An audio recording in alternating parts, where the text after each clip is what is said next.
ಗುಂಡಿನ ಮೊರೆತ ಪ್ರವಾಸಿಗರ ಕಿರುಚಾಟ, ಯಾ ಅಲ್ಲಾ ಕಾಪಾಡಿ ಅನ್ನೋ ಮಾತು. ಇದೇ ಮಂಗಳವಾರ ಕಾಶ್ಮೀರದ ಪಹಲ್ಗಾಮ್ನಲ್ಲಿ ಭಯೋತ್ಪಾದಕರ ಗುಂಡಿನ ದಾಳಿ ವೇಳೆ ಸೆರೆ ಹಿಡಿಯಲಾಗಿರೋ ದೃಶ್ಯ ಇದು.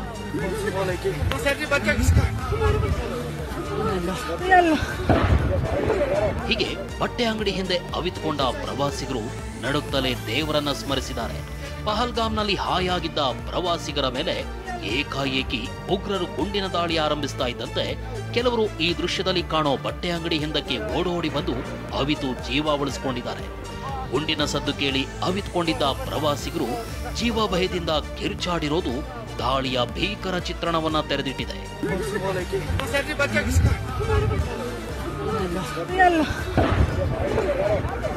ಪಾಕಿಸ್ತಾನ ಗುಪ್ತಚರ ಸಂಸ್ಥೆ ಐಎಸ್ಐ ದಾಳಿ ನಡೆಸೋ ಸಾಧ್ಯತೆ ಇದೆ ಅಂತ ಭಾರತದ ಗುಪ್ತಚರ ಸಂಸ್ಥೆ ಎಚ್ಚರಿಸಿದೆ. ಮುನ್ನೆಚ್ಚರಿಕೆ ಕ್ರಮ ವಹಿಸುವಂತೆ ಭಾರತೀಯ ಸೇನೆಗೆ ಸೂಚಿಸಿದೆ. ಇತ ಪ್ರವಾಸಿಗರ ಮೇಲೆ ಉಗ್ರರು ದಾಳಿ ನಡೆಸಿದ ಪಹಲ್ಗಾಮ್ಗೆ ಭಾರತೀಯ ಸೇನಾ ಮುಖ್ಯಸ್ಥ ಉಪೇಂದ್ರ ದ್ವಿವೇದಿ ಭೇಟಿ ನೀಡಿ ಮಾಹಿತಿ ಸಂಗ್ರಹಿಸಿದ್ದಾರೆ. ಭಾರತ ಮತ್ತು ಪಾಕಿಸ್ತಾನ ಗಡಿಗಳಲ್ಲಿ ಸೇನೆಯನ್ನ ನಿಯೋಜಿಸಿದ್ದು ಯುದ್ಧದ ಕಾರ್ಮೋಡ ಆವರಿಸಿದೆ. ಪಾಕಿಸ್ತಾನಕ್ಕೆ ಹೋಲಿಸಿದ್ರೆ ಭಾರತದ ಸೇನಾ ಸಾಮರ್ಥ್ಯ ಬಲಿಷ್ಠವಾಗಿದೆ. ಭಾರತೀಯ ಸೇನೆ 4201 ಯುದ್ಧ ಟ್ಯಾಂಕ್ ಅನ್ನು ಹೊಂದಿದ್ರೆ ಪಾಕಿಸ್ತಾನದ ಸೇನೆ ಬಳಿ 2627 ಯುದ್ಧ ಟ್ಯಾಂಕ್ ಇದೆ.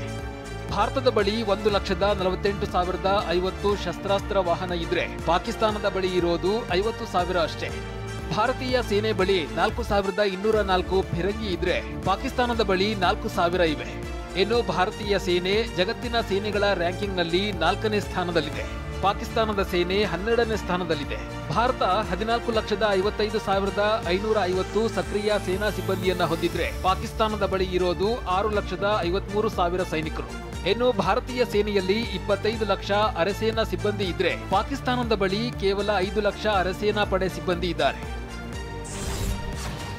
ಭೂಸೇನೆಯಲ್ಲಿ ಪಾಕಿಸ್ತಾನಕ್ಕಿಂತ 3 ಪಟ್ಟು ಶಕ್ತಿಶಾಲಿಯಾಗಿರುವ ಭಾರತ ವಾಯುಪಡೆ ಸಾಮರ್ಥ್ಯದಲ್ಲೂ ಮೇಲುಗೈ ಹೊಂದಿದೆ.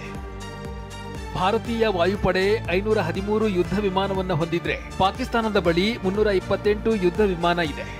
ಭಾರತೀಯ ವಾಯುಪಡೆ 899 ಹೆಲಿಕಾಪ್ಟರ್ ಹೊಂದಿದ್ರೆ ಪಾಕಿಸ್ತಾನ 373 ಹೊಂದಿದೆ. ಭಾರತೀಯ ವಾಯುಪಡೆ 560 ಸಾರಿಗೆ ವಿಮಾನವನ್ನ ಹೊಂದಿದ್ರೆ ಪಾಕಿಸ್ತಾನ ಕೇವಲ 80 ಸಾರಿಗೆ ವಿಮಾನವನ್ನ ಹೊಂದಿದೆ. ಇನ್ನು ಭಾರತೀಯ ವಾಯುಪಡೆ ಬಳಿ 60 ವೈಮಾನಿಕ ಇಂಧನ ಭರ್ತಿ ಟ್ಯಾಂಕರ್ ಇದ್ರೆ ಪಾಕಿಸ್ತಾನದ ಬಳಿ 4 ಟ್ಯಾಂಕರ್ ಮಾತ್ರ ಇದೆ.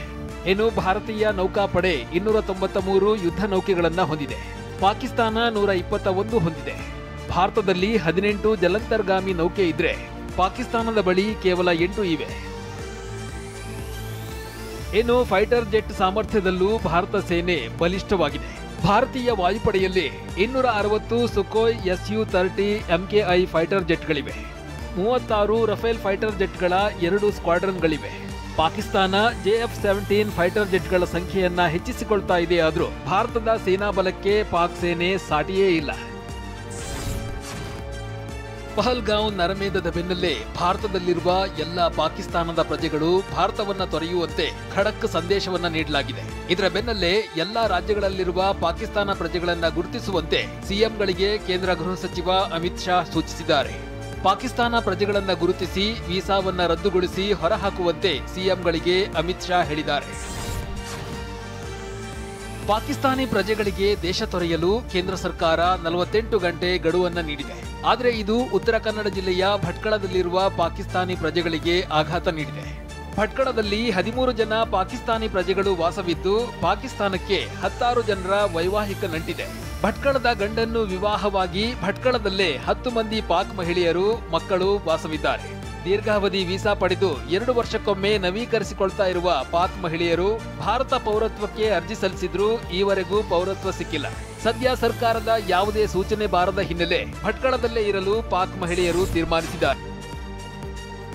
ಭಾರತ ತೊರೆಯುವಂತೆ 48 ಗಂಟೆಗಳ ಗಡುವು ನೀಡಿದ ಬೆನ್ನಲ್ಲೇ ಅಟ್ಟಾರಿ ವಾಘಾ ಗಡಿ ಬಳಿ ನೂರಾರು ಪಾಕಿಸ್ತಾನದ ಪ್ರಜೆಗಳು ಜಮಾಯಿಸಿ ವಾಪಸ್ ಪಾಕಿಸ್ತಾನಕ್ಕೆ ತೆರಳಿದ್ದಾರೆ. ಶುಕ್ರವಾರ 188 ಪಾಕಿಸ್ತಾನಿ ಪ್ರಜೆಗಳು ಪಾಕಿಸ್ತಾನಕ್ಕೆ ವಾಪಸ್ಸಾಗಿದ್ದಾರೆ. ಮತ್ತೊಂದೆಡೆ ಪಾಕಿಸ್ತಾನದಿಂದ 286 ಭಾರತೀಯ ಪ್ರಜೆಗಳು ಭಾರತಕ್ಕೆ ಮರಳಿದ್ದಾರೆ. ಮತ್ತೊಂದೆಡೆ ಭಾರತೀಯರ ಮೇಲಿನ ದಾಳಿ ನಡೆದಿದ್ದು ಖಂಡನೀಯ. ಆದರೆ ಏಕಾಏಕಿ ಭಾರತ ತೊರೆಯಲು ಹೇಳಿರುವುದು ಎಷ್ಟು ಸರಿ? ನಾವೇನು ತಪ್ಪು ಮಾಡಿದ್ದೇವೆ ಅಂತ ಸಾಮಾನ್ಯ ಪಾಕ್ ಜನರು ಆತಂಕ ಹೊರಹಾಕಿದ್ದಾರೆ. ನಾನು ರಾಜಸ್ಥಾನದ ಜೋಧ್ಪುರದವಳು. ನನ್ನ ಗಂಡ ಪಾಕಿಸ್ತಾನದಲ್ಲಿದ್ದಾರೆ. 4 ದಿನ ಇದ್ದು ಹೋಗೋಣ ಅಂತ ಬಂದಿದ್ದೆ. ಆದ್ರೆ ಗಡುವು ಕೊಟ್ಟು ನಮ್ಮನ್ನ ವಾಪಸ್ ಕಳಿಸಲಾಗ್ತಿದೆ ಅಂತ ಪಾಕಿಸ್ತಾನದಿಂದ ಭಾರತಕ್ಕೆ ಬಂದಿದ್ದ ಮಹಿಳೆ ಗಡಿ ದಾಟುವಾಗ ಕಣ್ಣೀರು ಹಾಕಿದ್ದಾಳೆ. ಅಪರಾಧಿಗಳಿಗೆ ಶಿಕ್ಷೆ ಕೊಡಿ, ನಮಗೂ ಯಾಕೆ ಶಿಕ್ಷೆ ಅಂತ ಆಕ್ರೋಶ ವ್ಯಕ್ತಪಡಿಸಿದ್ದಾಳೆ.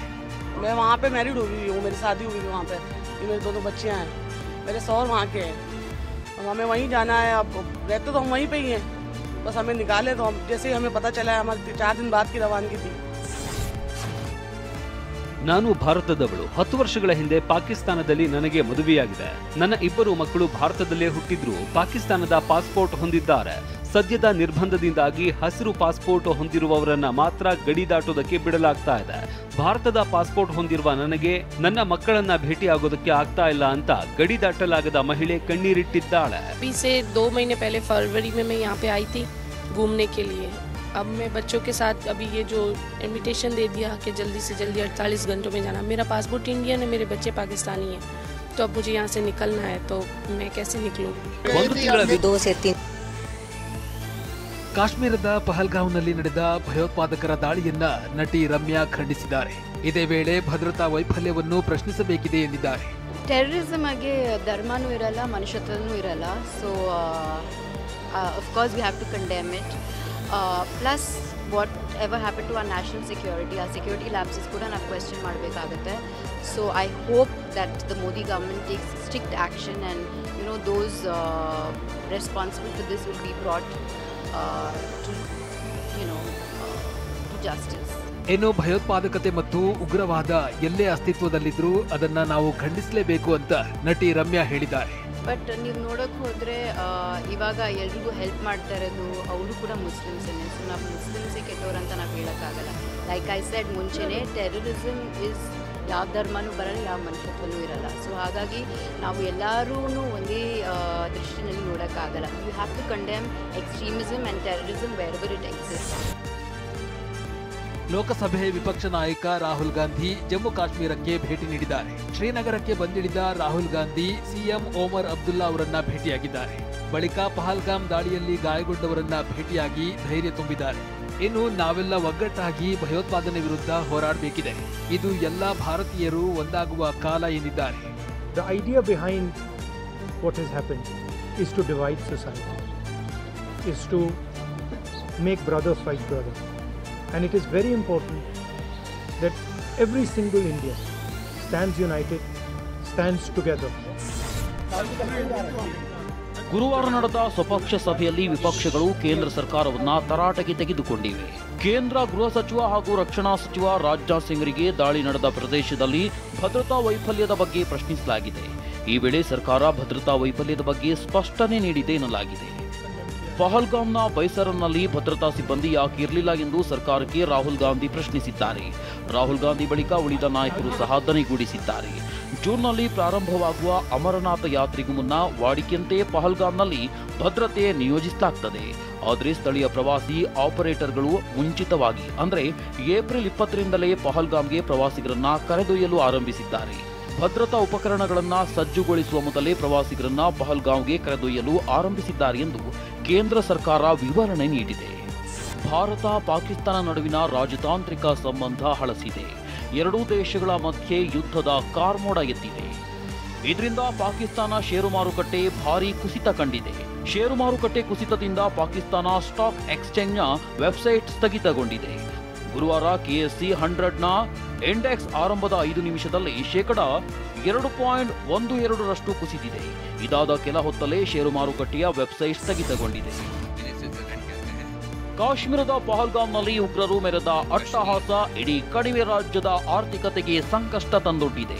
ಕೆಲ ವರ್ಷಗಳಿಂದ ಜಮ್ಮು ಕಾಶ್ಮೀರದ ಪ್ರವಾಸಿ ತಾಣಗಳಿಗೆ ಲಗ್ಗೆ ಇಡ್ತಿದ್ದ ಜನರು ದಾಳಿ ಬಳಿಕ ತಾವು ಬುಕ್ ಮಾಡಿದ್ದ ಟಿಕೆಟ್ಗಳನ್ನು ಕ್ಯಾನ್ಸಲ್ ಮಾಡ್ತಿದ್ದಾರೆ. 62% ಕುಟುಂಬಗಳು ದಾಳಿ ಬಳಿಕ ಪಹಲ್ಗಾಮ್ನ ಪ್ರವಾಸದ ನಿರ್ಧಾರ ಬದಲಿಸಿದ್ದಾರೆ ಎಂದು ಲೋಕಲ್ ಸರ್ಕಲ್ ಹೆಸರಿನ ಸರ್ವೆ ವರದಿ ಹೇಳ್ತಿದೆ. ಉಗ್ರರ ದಾಳಿಯಿಂದಾಗಿ ಕಾಶ್ಮೀರದ ಹೋಟೆಲ್ ಉದ್ಯಮ ಏಜೆನ್ಸಿಗಳ ಆದಾಯ ಇಳಿಕೆಯಾಗಿದೆ. ಕಾಶ್ಮೀರದ ವ್ಯಾಪಾರ ವಹಿವಾಟು, ಸ್ಥಳೀಯ ವ್ಯವಹಾರ, ವ್ಯಾಪಾರಿಗಳು ಸಂಕಷ್ಟಕ್ಕೆ ಸಿಲುಕಿದ್ದಾರೆ. ಕೋವಿಡ್ ಬಳಿಕ ಚೇತರಿಸಿಕೊಳ್ತಿದ್ದ ಉದ್ಯಮಗಳಿಗೆ ಮತ್ತೆ ಪೆಟ್ಟು ಬಿದ್ದಿದೆ. ಇದರ ಜೊತೆಗೆ ಜಮ್ಮು ಕಾಶ್ಮೀರದಲ್ಲಿ ನಡೆಯಬೇಕಿದ್ದ ಸಿನಿಮಾ ಚಿತ್ರೀಕರಣಗಳು ರದ್ದಾಗಿದೆ. ಪಹಲ್ಗಾಮ್ ಉಗ್ರ ದಾಳಿಯ ನಂತರ ಡೆಹ್ರಾಡೂನ್ ಅಂಗಡಿಗಳಲ್ಲಿ ಸೇನೆ, ಸೈನಿಕ ಹಾಗೂ ಭದ್ರತಾ ಪಡೆಯ ಸಮವಸ್ತ್ರ ಮಾರಾಟವನ್ನು ನಿಷೇಧಿಸಲಾಗಿದೆ.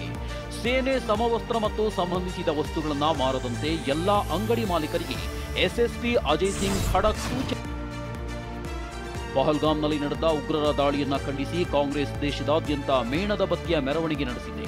ಕಾಶ್ಮೀರಕ್ಕೆ ಭೇಟಿ ನೀಡಿರುವ ರಾಹುಲ್ ಗಾಂಧಿ ಅಲ್ಲಿನ ಕಾಂಗ್ರೆಸ್ ಕಾರ್ಯಕರ್ತರ ಜೊತೆ ಕ್ಯಾಂಡಲ್ ಮಾರ್ಚ್ ನಡೆಸಿದರು. ಪಹಲ್ಗಾಮ್ನಲ್ಲಿ ಪ್ರವಾಸಿಗರ ಮೇಲೆ ಉಗ್ರರ ದಾಳಿಯನ್ನ ದೆಹಲಿ ವ್ಯಾಪಾರಿಗಳು ತೀವ್ರವಾಗಿ ಖಂಡಿಸಿದ್ದಾರೆ. ಕೆಂಪು ಕೋಟೆ ಮುಂಭಾಗದಲ್ಲಿ ಬೃಹತ್ ಪ್ರತಿಭಟನೆ ನಡೆಸಿ ಉಗ್ರರ ವಿರುದ್ಧ ಕಠಿಣ ಕ್ರಮ ಕೈಗೊಳ್ಳುವಂತೆ ಆಗ್ರಹಿಸಿದ್ದಾರೆ. ಜಮ್ಮು ಕಾಶ್ಮೀರದ ಅನಂತನಾಗ್ ಜಿಲ್ಲೆಯ ಪಹಲ್ಗಾಮ್ನಲ್ಲಿ ಅಮಾಯಕರನ್ನ ಕೊಂದ ಉಗ್ರರ ವಿರುದ್ಧ ಮುಸ್ಲಿಂ ಸಮುದಾಯ ಪ್ರತಿಭಟನೆ ನಡೆಸಿದೆ. ಪಹಲ್ಗಾಮ್ನ ಜುಮ್ಮಾ ಮಸೀದಿ ಎದುರು ಶುಕ್ರವಾರದ ಪ್ರಾರ್ಥನೆ ಬಳಿಕ ಅಪಾರ ಸಂಖ್ಯೆಯಲ್ಲಿ ಮುಸ್ಲಿಂ ಸಮುದಾಯದವರು ತ್ರಿವರ್ಣ ಧ್ವಜ ಹಿಡಿದು ಪ್ರತಿಭಟನೆ ನಡೆಸಿದ್ದಾರೆ. ಪಹಲ್ಗಾಮ್ನಲ್ಲಿ ಉಗ್ರ ದಾಳಿಯ ಬೆನ್ನಲ್ಲೇ ಅಚಾನಕ್ ಆಗಿ ಪಾಕಿಸ್ತಾನ ಗಡಿ ದಾಟಿದ ಭಾರತದ ಗಡಿ ಭದ್ರತಾ ಯೋಧ ಸಾಹು ಬರುವಿಕೆಗಾಗಿ ಇಡೀ ಕುಟುಂಬ ಕಾಯ್ದಿದೆ. ಪಶ್ಚಿಮ ಬಂಗಾಳದ ಹೂಗ್ಲಿಯಲ್ಲಿರುವ ಸಾಹು ಪೋಷಕರು, ಪತ್ನಿ ಮತ್ತು 7 ವರ್ಷದ ಮಗ ಸಾಹು ಬಿಡುಗಡೆಗಾಗಿ ಆತಂಕದಿಂದ ದಿನದೂಡುತ್ತಿದ್ದಾರೆ.